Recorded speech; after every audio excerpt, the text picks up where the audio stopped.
¿Eh?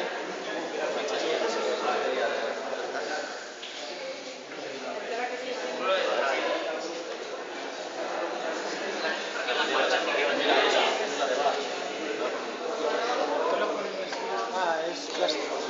Te lo demasiado grosso, ¿sabes? Te diría que el vídeo de abajo es beta.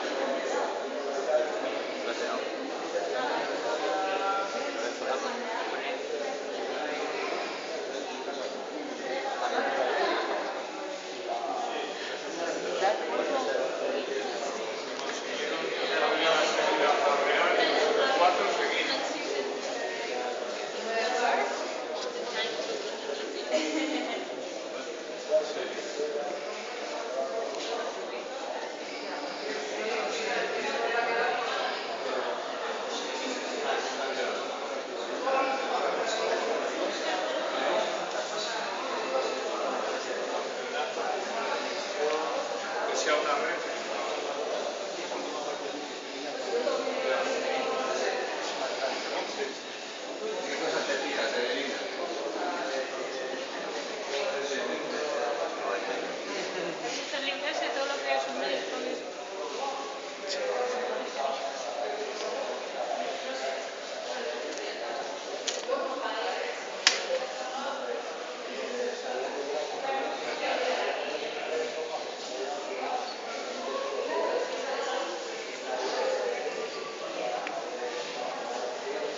Recuerdo, igual 8 o 10 años que puse en la Casa de Cultura de Cruces, banderas para no